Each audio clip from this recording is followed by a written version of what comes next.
Focus है? Okay, तो hollow hemisphere का कितने हाइट पे? r/2 पे है। सॉलिड हेमिस्फीयर का कहाँ पर है? 3r/8 पे है। कोन का कहाँ पर है? सॉलिड कोन का h/4 पे, and hollow cone at a height of ऑफ h/3। करेक्ट? कोई डाउट?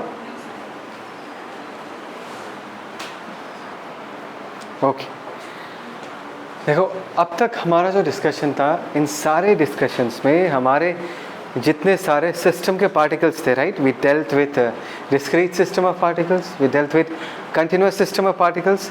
सारे पार्टिकल्स रेस्ट में थे, right, because we never talked about their motion, right. Now let's imagine you are looking at a flock of birds. Flock of birds समझ में आता है? बहुत सारे बर्ड्स एक साथ उड़ रहे हैं। तो अगर तुम दूर से देखोगे, even all the birds are moving randomly in the group, but as a whole the group is moving forward or upward or backward or downward। ऐसा हम आइडेंटिफाई कर सकते हैं कि एज ए होल वो चिड़िया का जो ग्रुप है वो कहाँ पर जा रहा है। तुमको समझ में आ रहा है मैं क्या कर रहा हूँ? एज ए होल वो ग्रुप कहाँ पर मूव कर रहा है वो हमको पता चलता है। या तुम्हारे साथ कभी ना कभी तो ये हुआ होगा कि कभी कभी ऐसा होता है ना कि जब शाम को हम लोग क्रिकेट खेल के दोस्तों के साथ खड़े होकर जब गप्पे मारते और मच्छर जब होता है तो सर के ऊपर एक मच्छर का ग्रुप आता ही नहीं आता, और वो ग्रुप इतना पसंद करता है तुमको कि तुम जहाँ जहाँ जाओगे वहाँ वहाँ जाएगा तुम्हारे साथ। Do you agree with this? Okay, so let's imagine the group of mosquitoes on your head. वो जो ग्रुप है, ग्रुप का हर एक मॉस्किटो का खुद का कुछ ना कुछ वेलोसिटी होगा। ऐसा तो नहीं कि सब लोग एक ही डायरेक्शन में एकदम पूरा आर्मी जैसे ट्रूप मतलब चलता है वैसे चल रहा है, ऐसा तो नहीं है ना। अगर हम उस ग्रुप के देखें तो ग्रुप के ओवरऑल हर एक मॉस्किटो को अगर हम थोड़ा सा ध्यान से देखें, सबका वेलोसिटीज अलग अलग डायरेक्शन में होगा, something like this. But when we move forward the group also follows us, as a whole the system moves forward. Is that clear? तो हम ये कह सकते हैं इन मॉस्किटोज का जो सेंटर ऑफ मास होगा वो मेरे साथ भी मैं अगर आगे चल रहा हूँ तो इस ग्रुप का जो सेंटर ऑफ मास होगा ये भी मेरे साथ आगे चल रहा है। बात समझ में आया? कुछ सिचुएशन इमेजिन हो पाया? तो हम कुछ ऐसे सिचुएशन को अभी आके डिस्कस करेंगे जहाँ पर तुम्हारे ग्रुप के हर एक पार्टिकल जो है, तुम्हारा जो सिस्टम है उसका हर एक पार्टिकल मूव कर रहा है, राइट। तो उनके मूवमेंट के कारण सेंटर ऑफ मास का कितना वेलोसिटी होगा वो देखेंगे, राइट। अगर तुम्हारे ग्रुप पे कोई फोर्स लग रहा है तो कितना फोर्स लग रहा होगा, सेंटर ऑफ मास के साथ उसका क्या कनेक्शन होगा। That is the topic of discussion now. Is that clear? As a whole simply said we are going to talk about the motion of center of mass. Now we already know this formula. This is the position of center of mass, right? Now if you differentiate both the sides with respect to time, either ddt of r assume is what? Velocity of center of mass. इधर ddt करोगे तो ये तो constant है, इसके आगे ddt लिखोगे mi को तो डिफरेंशिएट कर नहीं सकता बिकॉज ये कांस्टेंट है। तो ddt किसके आगे लगेगा? ri के आगे लगेगा, राइट। पोजीशन के आगे लगेगा बिकॉज अगर मैं mith पार्टिकल को देखूं उसका पोजीशन टाइम के साथ बदल रहा है। If I see the mith particle, that particle is moving, right. So what is changing with respect to time? It's rith position. तो अगर हम डिफरेंशिएट करेंगे dt लगाएंगे तो किसके आगे लगेगा? dt ऑफ ri, जिसका वैल्यू कितना होगा? vi। सिंपल। तो this is the expression for velocity of center of मास। मतलब अगर मैं जब आगे चलता हूँ, मेरे सर पे जो मॉस्किटो का झुंड है उसका सेंटर ऑफ मास कितने वेलोसिटी से आगे बढ़ रहा है वो हमको ये फॉर्मूला देगा। Is that clear?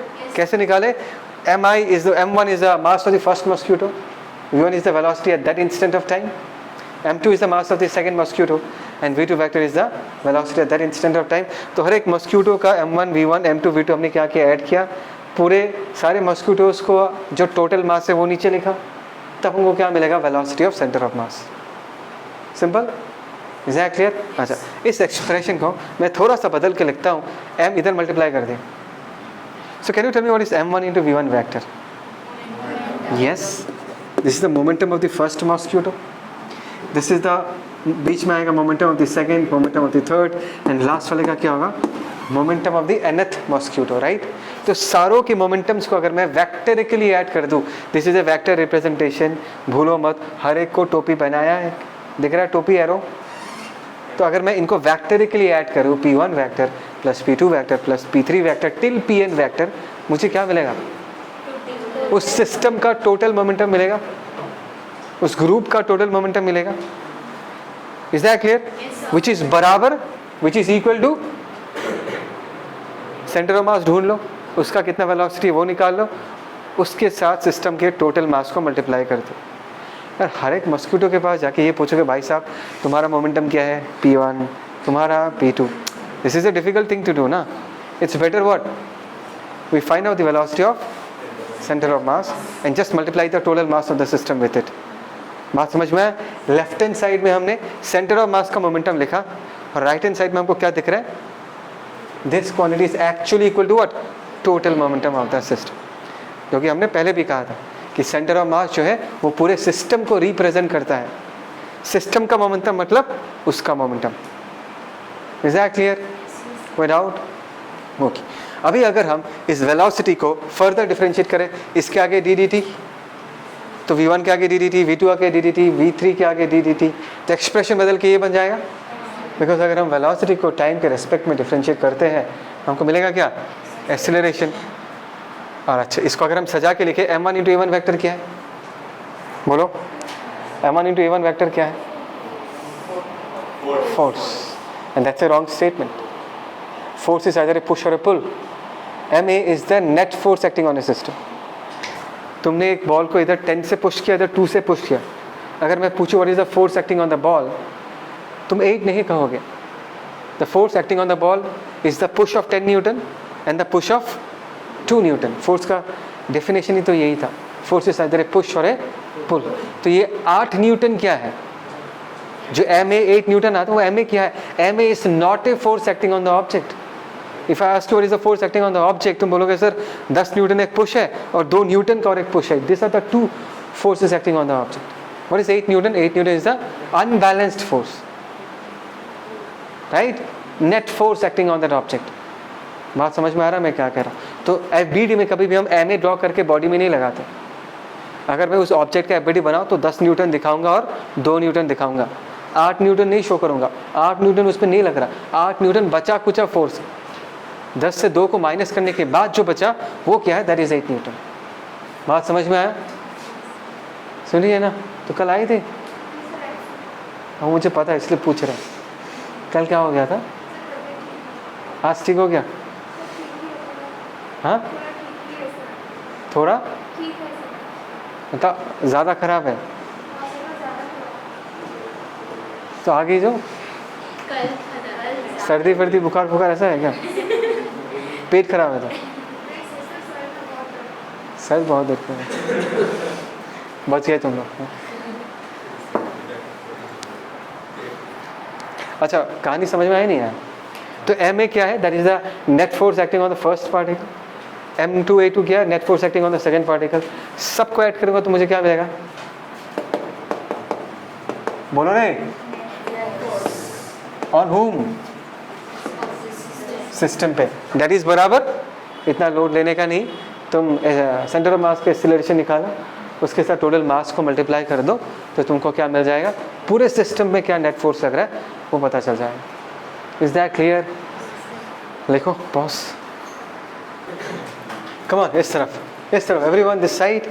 ये क्या लिखा मैंने, अगर सेंटर ऑफ मास का एक्सीलरेशन क्या है, which implies net force on the system is also 0 because net force is nothing but total mass into ACOM, ये भी कह सकते हैं। ओके फाइन, ACOM अगर 0 है नेट फोर्स 0 होगा, एक्सेलरेशन अगर 0 है तो वेलोसिटी ऑफ सेंटर ऑफ मास भी 0 नहीं होगा भाई, ये पागल है क्या, 9 से पढ़ के आ रहा है। एक्सेलरेशन 0 है मतलब वेलोसिटी नहीं बदलेगा, वेलोसिटी 0 हो सकता है, मैंने नहीं कहा कि, मैं ये कह रहा हूँ कि सिर्फ 0 नहीं हो सकता। Acceleration 0 does not mean velocity 0, acceleration 0 means that velocity is not going to change with time. अगर किसी का वेलोसिटी 0 वो 0 ही रहेगा, कोई अगर रेस्ट में है तो रेस्ट में ही रहेगा, कोई अगर मूव कर रहा है तो उसी स्पीड से मूव करता जाएगा। न्यूटन्स फर्स्ट लॉ, किसी भी सिस्टम में जब तक एक्सटर्नल फोर्स नहीं लगेगा तब तक उस सिस्टम का स्टेट चेंज नहीं होगा। अच्छा अगर इसी फिलॉसफी को यहाँ पर अप्लाई करना चाहे तो हम क्या कहेंगे कि अगर हमारे पास एक सिस्टम है जिसमें बहुत सारे पार्टिकल्स हैं और उस सिस्टम में जो टोटल फोर्स है, जो नेट फोर्स है, वो अगर 0 निकला तो सेंटर ऑफ मास का स्टेट कभी भी चेंज नहीं होगा। अगर सेंटर ऑफ मास रेस्ट में है, even though all the mosquitoes are moving, but the centre of mass of the mosquito will not be moving.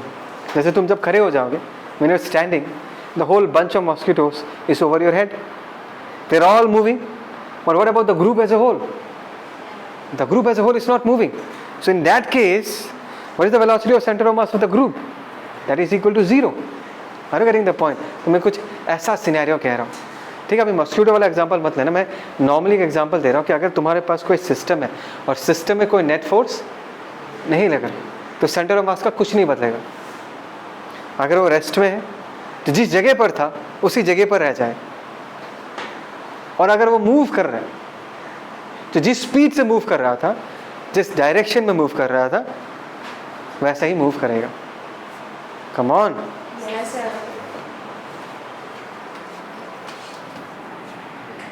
कुछ हुआ क्या? इधर मैं कैपिटल M मल्टीप्लाई कर सकता हूँ, बोलो ना. That will also be a constant, which means what? This is law of conservation of momentum. हमने पहले भी पढ़ा, हमने पहले एक एक पार्टिकल के लिए पढ़ा था, पार्टिकल्स के लिए पढ़ा था. अभी हमने सिस्टम के लिए पढ़ लिया कि भाई सिस्टम में अगर नेट फोर्स नहीं लगेगा, इसके पहले मैंने क्या कहा कि सिस्टम का स्टेट चेंज नहीं होगा. स्टेट चेंज नहीं होगा, what does it imply? Velocity change नहीं होगा. वेलोसिटी चेंज नहीं होगा मतलब उसका मोमेंटम भी चेंज नहीं होगा. So this is nothing but law of conservation of linear momentum. Is that clear? समझ में आया?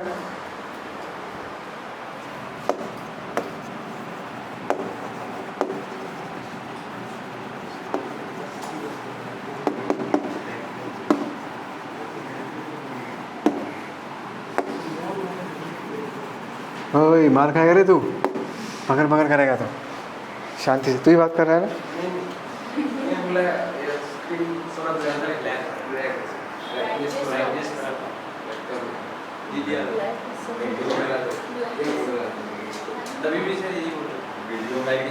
तो ठीक कर दे, कुछ ठीक करना आता है क्या?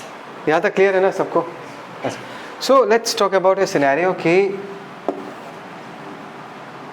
तुम सुबह को जब उठे, तुम देख रहे हो कि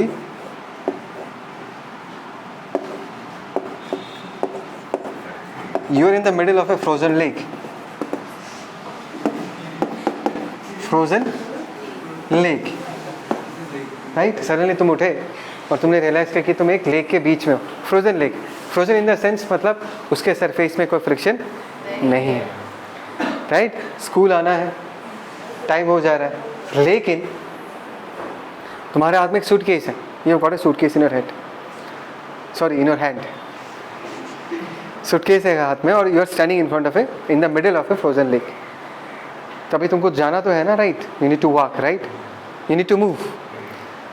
चल के नहीं जा पाओगे बिकॉज अगर मैंने कहा कि फ्रोजन है मतलब इट इज अंडरस्टूड कि उसमें कोई फ्रिक्शन नहीं है. अगर तुम पैर चलाओगे तो आगे नहीं बढ़ोगे, उसी जगह पर पैर चलता रहेगा. इमेजिन हो रहा मैं क्या कह रहा हूँ?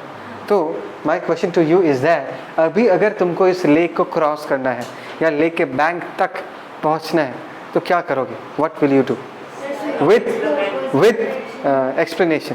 सूटकेस को अपोजिट डायरेक्शन में फेंकेंगे. अगर मैं सीधा जाए तो पीछे, तो वो मुझे एक्शन रिएक्शन पे ऐसे अपोजिट फोर्स. ओके, पहले डिस्कस किया क्या तुमने ये कभी?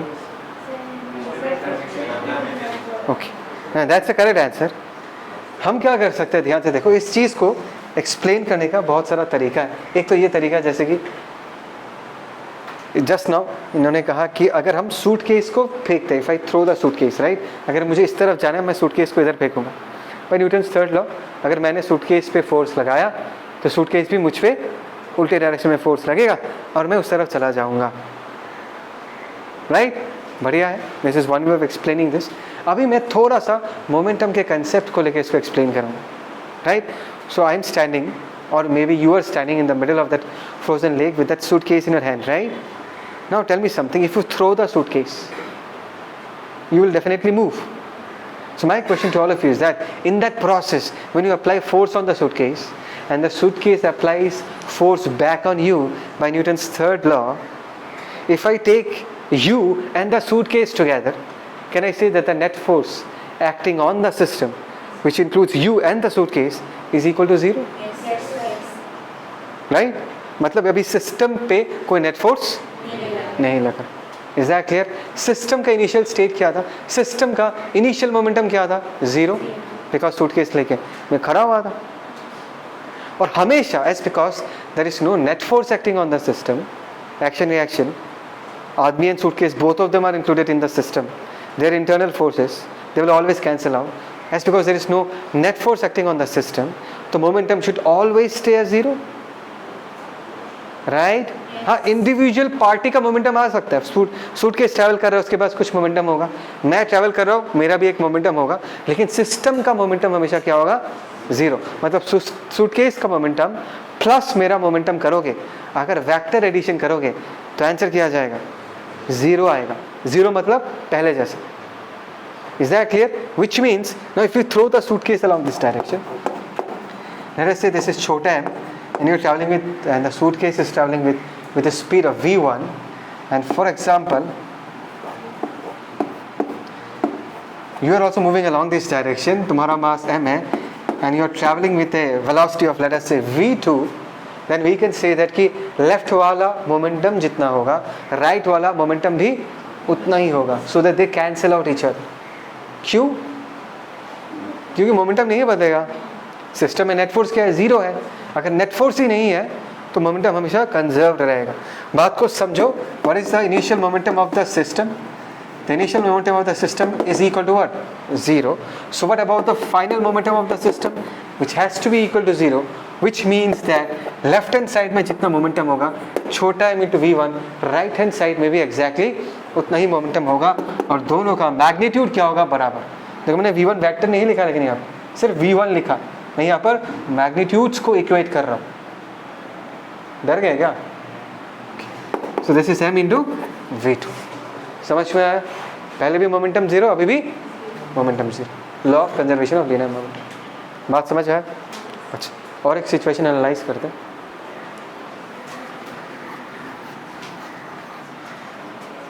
तुमको ये पता ना कि स्प्रिंग कंप्रेस होना या इलोंगेट होना पसंद नहीं करता. स्प्रिंग का हमेशा नेचुरल टेंडेंसी क्या होता है? स्प्रिंग का हमेशा नेचुरल टेंडेंसी होता है to maintain its natural length. अगर तुम इसको कंप्रेस कर दोगे तो खुलना चाहेगा, इलोंगेट कर दोगे तो छोटा होकर फिर से नेचुरल लेंथ में आना चाहिए. ठीक? तो अभी सिनेरियो क्या है कि 2 ब्लॉक्स है एंड दोनों ब्लॉक्स के बीच एक स्प्रिंग था, एंड दोनों का सेंटर ऑफ मास यहाँ पर था, और ये जो सिस्टम है ये कंप्रेस्ड स्टेट में. मतलब सोचो तुमने दोनों ब्लॉक्स को पकड़ा और ऐसे प्रेस करके रखा, तो बीच का स्प्रिंग क्या हो जाएगा? Compressed. What is the net force on the system?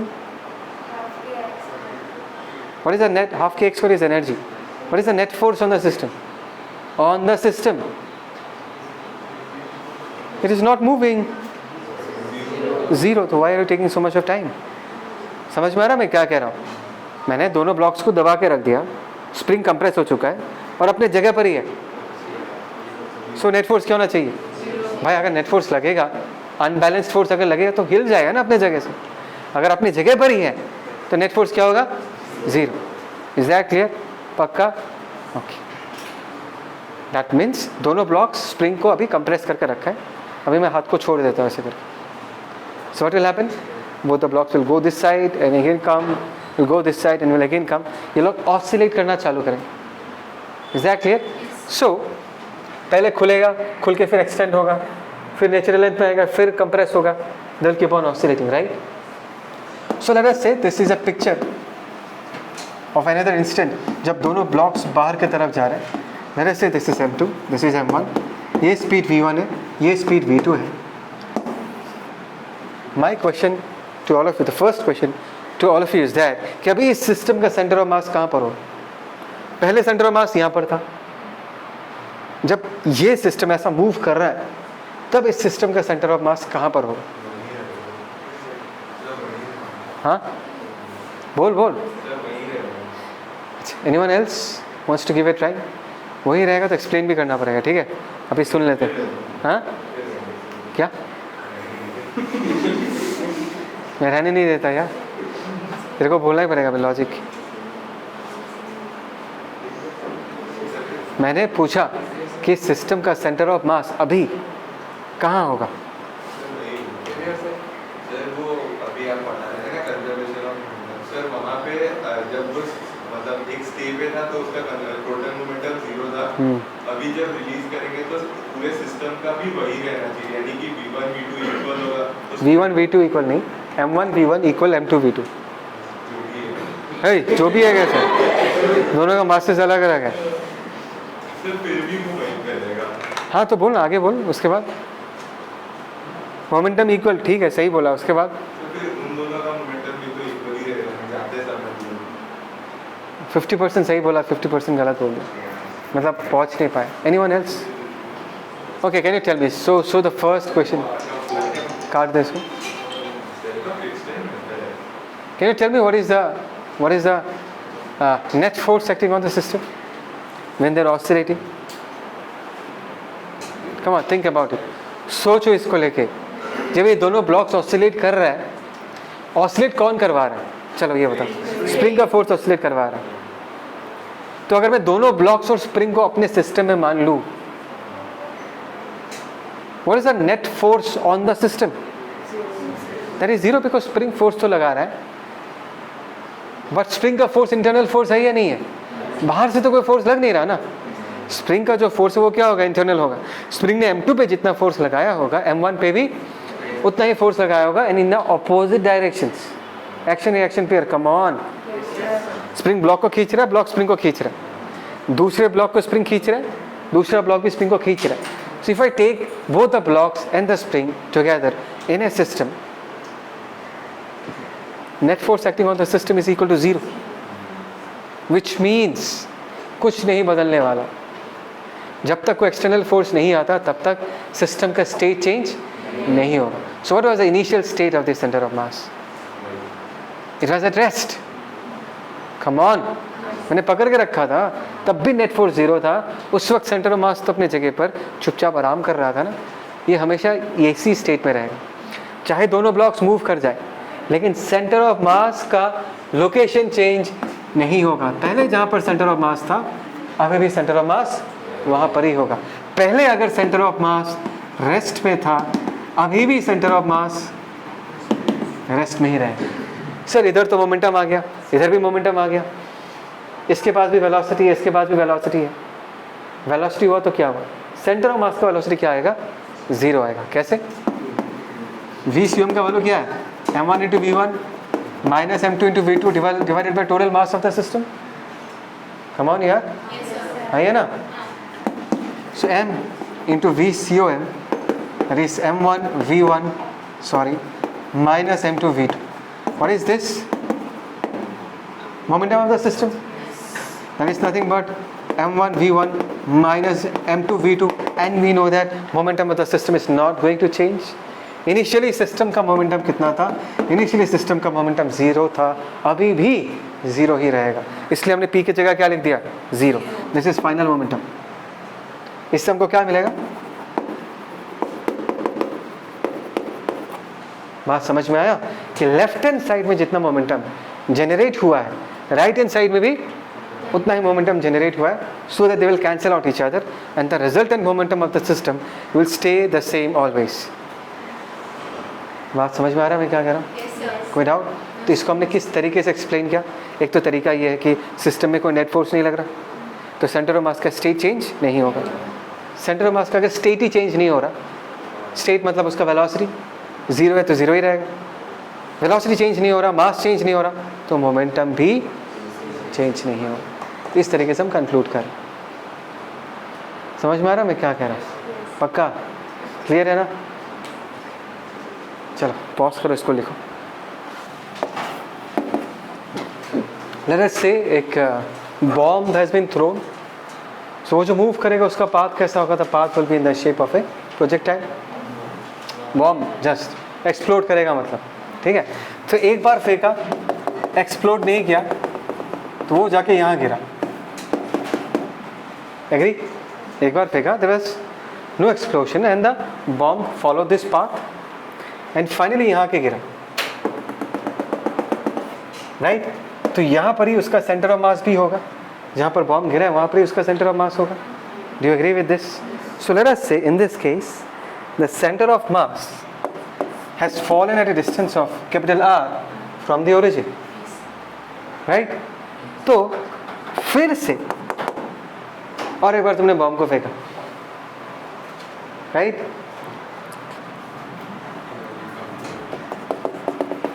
तो ऐसा है कि लास्ट टाइम उसका जो पिन होता है वो पिन खोलना भूल गए तुम, उसको ऐसे फेंक दिया तो फूटा ही नहीं. तो इस बार तुमने प्रॉपर्ली पिन खोला फिर फेंका. So by the time the bomb was moving ना, यहाँ जाके फॉर एग्जांपल ये एक्सप्लोड कर जाता. सुन फालतू बात मत कर, इधर सुन. जाके क्या करेगा? एक्सप्लोड कर जाएगा, राइट? एलआरएस से एक्सप्लोड करने के बाद ये 2 टुकड़ों में बट गया. It is broken down into 2 parts. तो एलआरएस से इसका मास अगर मैं m बोलता हूँ, इसके एक टुकड़ा यहाँ गिरा, this is 1 part, this is m1, और दूसरा टुकड़ा यहाँ जाके गिरा, इसका मास है m2. बात समझ में आया? That means what I am trying to say is that particular bomb is broken down, और that particular object has broken down into 2 parts. एक का मास किया m1, दूसरे का मास किया m2. m1 इधर गिरा, m2 इधर गिरा. और मैं ये कह रहा हूँ कि अभी इन दोनों का अगर तुम सेंटर ऑफ मास निकालोगे, वो एग्जैक्टली उस लोकेशन पे होगा जहां पर पहले वो गिरा था, जब एक्सप्लोड नहीं हुआ था. उस वक्त जहां गिरा था सेंटर ऑफ मास, एग्जैक्टली उनका सेंटर ऑफ मास ओरिजिन से r डिस्टेंस पे ही मिलेगा. Can you explain me why? Momentum conserve. हाँ मोमेंटम कंजर्व नहीं, सर वो मास तो चेंज ही नहीं होगा, क्योंकि वो सेम पीसेस का जो m1 तक m2 m होगा, सेम अगर फेंकेगा तो उसका हाथ में एक्स्ट्रा दान तो आएगा, जो v1 भी सेम ही रहेगा. पूरा सिस्टम का मोमेंटम सेम रहेगा, तो वही जाके मिलेगा. Better explanation the this. Momentum तो सेम रहेगा ही नहीं, because mg is an external force which is acting on the system. Do you agree with this? क्या इस सिस्टम में एक्सटर्नल फोर्स है? नहीं है. mg है एक्सटर्नल फोर्स वाई डायरेक्शन. तो डेफिनेटली वाई डायरेक्शन का मोमेंटम तो चेंज हो जाएगा, है ना? अगर ऊपर का u sin थीटा है, जब नीचे आएगा तो क्या होगा? Minus u sin theta. What is the change in momentum along y direction? 2mu sin theta. पता है ना? तो वाई डायरेक्शन में मोमेंटम चेंज तो नहीं हो रहा. मैं फिर से अपना क्वेश्चन रिपीट कर रहा हूँ. जब वो फाइनली बॉम्ब 2 फ्रैगमेंट्स में टूट जाएगा, एक फ्रैगमेंट m1, दूसरा फ्रैगमेंट m2, उनका जो सेंटर ऑफ मास है एग्जैक्टली r डिस्टेंस पे ही होगा as compare to the first case. चलो मैं तुमको समझा देता हूँ इसका रीज़न क्या था. पहले केस में और दूसरे केस में देखो, वेरी सिंपली से, अगर तुमको ऐसा लग रहा है कि नहीं सेंटर ऑफ मास का लोकेशन बदलना चाहिए, दैट मीन्स पहले वाले केस को अगर मैं सेकेंड वाले केस के साथ कंपेयर करूं, तो सेकेंड वाले केस में कुछ ना कुछ बाहर का एक्सटर्नल फोर्स होना पड़ेगा, तभी जाके सेंटर ऑफ मास का जो स्टेट है वो बदल सकता है. बात समझ में है? As compare to the first situation. तो अगर मैं पहले सिचुएशन को देखूं, पहले सिचुएशन में पूरे सिस्टम में एक्सटर्नल फोर्स क्या लग रहा था? mg. हाँ, लग रहा है एक्सटर्नल फोर्स. क्या लग रहा है? mg. सेकेंड केस में, for the second scenario, system external force क्या लग रहा है? सिर्फ एंड सिर्फ mg ही. बिकॉज एक्सप्लोशन के वक्त जो फोर्सेस जनरेट होता है, all of them are internal forces. बाहर से आके कोई हिट करके उसको फोड़ता नहीं, वो अपने आप फूटता है अपने अंदर के केमिकल रिएक्शंस के कारण. समझ में आ रहा है नहीं यार? दैट मीन्स मैं ये कहना चाहता हूँ कि बॉम्ब जब एक्सप्लोड करता है, उसके कारण सिस्टम में कोई बाहर से एक्सटर्नल फोर्स नहीं आता. तो in terms of external force, पहला वाला सिस्टम एंड दूसरा वाला सिस्टम एग्जैक्टली सेम है. तो पहले mg था एक्सटर्नल फोर्स, उसने सेंटर ऑफ मास को जैसे गवर्न किया. सेकेंड केस में भी mg ही है एक्सटर्नल फोर्स, तो वो भी सेंटर ऑफ मास को एग्जैक्टली सेम पैटर्न से ही गवर्न करेगा. तो पहले जहाँ पर सेंटर ऑफ मास गिरा था, टुकड़ों में बंटने के बाद भी सेंटर ऑफ मास वहीं जाके गिरेगा. देखो सेंटर ऑफ मास का स्टेट तो चेंज हुआ ना, सेंटर ऑफ मास का तो स्टेट चेंज हुआ. पहले सेंटर ऑफ मास यहाँ पर था, अब इधर आ गया, आना ही था बिकॉज एक्सटर्नल फोर्स लग रहा है. Is that clear? लेकिन दोनों सिचुएशंस में एक्सटर्नल फोर्स का क्या बोलते, वो वर्ड नहीं मिल रहा. दोनों केसेस में एक्सटर्नल फोर्स का जो काम था वो सेम है एग्जैक्टली। पहले केस में एक्सटर्नल फोर्स ने जो भी किया सेंटर ऑफ मास के साथ, सेकेंड केस में वही एक्सटर्नल फोर्स है और एग्जैक्टली वही काम करेगा। समझ में आया? तो पहले केस में सेंटर ऑफ मास जहाँ पर गिरा था, सेकेंड केस में भी सेंटर ऑफ मास एग्जैक्टली वहाँ पर ही गिरेगा। तो अगर तुम ये कहते हो कि सर मोमेंटम कंजर्व हो गया, गलत है। अगर तुम ये कहते हो कि सर सिस्टम में कोई एक्सटर्नल फोर्स नहीं लग रहा, ये भी गलत है। एक्सटर्नल फोर्स लग रहा है, हाँ, दोनों केसेस में एग्जैक्टली सेम एक्सटर्नल फोर्स लग रहा है। तो सेंटर ऑफ मास यहाँ पर जैसे बिहेव कर रहा है, इस केस में भी एग्जैक्टली वैसा ही बिहेव करेगा। जहाँ पर गिरा था पहले केस में, सेकेंड केस में भी सेंटर ऑफ मास एग्जैक्टली वहीं पर ही गिरेगा।